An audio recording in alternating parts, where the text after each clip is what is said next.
আসসালামু আলাইকুম ৰহমতুল্লাহ। এইটো হৈছে জবলে আৰাফাত বা জবলে কপকপ বা জবলে ৰহমত বুলি কোৱা হয়। ইয়াতেই হজৰত আদম আৰু হাৱা আলাইহিছ সালাম জান্নাতৰ পৰা বিতাড়িত হৈ পৃথিৱীৰ বুকুত অহাৰ পিছত মুলাকাত হৈছিল, দেখা হৈছিল, আৰাফা হৈছিল। সেইকাৰণে এই পাহাৰক আৰাফাৰ পাহাৰ বুলি কোৱা হয়।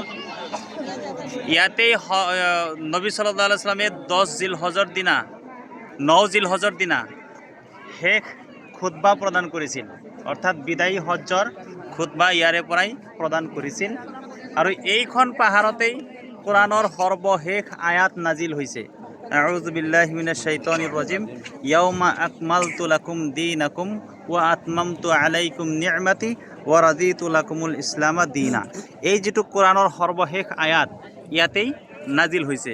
আৰু এই আৰাফাতৰ ময়দানত আমাৰ হজযাত্ৰীবিলাকে 9 জিলহজৰ দিনা দুপৰীয়া জোহৰৰ নামাজৰ পৰা মগৰিবলৈকে উকুফ কৰাটো হজৰ এটা ৰুকন হয়, হজৰ এটা বিধান হয়, হজৰ এটা ফৰিজা হয়। এই ফৰিজাটো আমাৰ হজযাত্ৰীবিলাকে ইয়াতেই আদায় কৰে। কেৱল এই পাহাৰত নহয়, চাৰিওফালে সীমানা আছে আৰাফাতৰ। সীমানাৰ যিকোনো ঠাইত তেওঁ যদি অৱস্থান কৰে তেতিয়াহ'লে আদায় হৈ যাব। ইয়াৰ কাৰণে যে এই পাহাৰত আহিব লাগে তেনেকুৱা কোনো কথা নাই।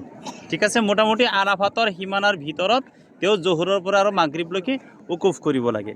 ইয়াতেই সেই আদম আলাইহিছ সালাম আৰু হাৱা আলাইহিছ সালামৰ দেখা কেনেকৈ হ'ল? আল্লাহৰ ওচৰত যে তবা কৰিছিলে, আল্লাহৰ ওচৰত দোৱা কৰিছিলে, রব্বানা যালামনা আনফুসানা ওয়া ইল্লাম তাগফির লানা ওয়া তারহামনা লানাকুনান্না মিনাল খাসিরিন।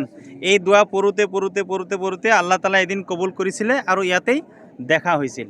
এইটোৱে হৈছে সেই পবিত্ৰ আৰাফাতৰ ময়দান আৰু এইটোৱে হৈছে সেই পবিত্ৰ আৰাফাতৰ পাহাৰ, যাক জবলে আৰাফাত নাইবা জবলে কপকপ নাইবা জবলে ৰহমত বুলি কোৱা হয়।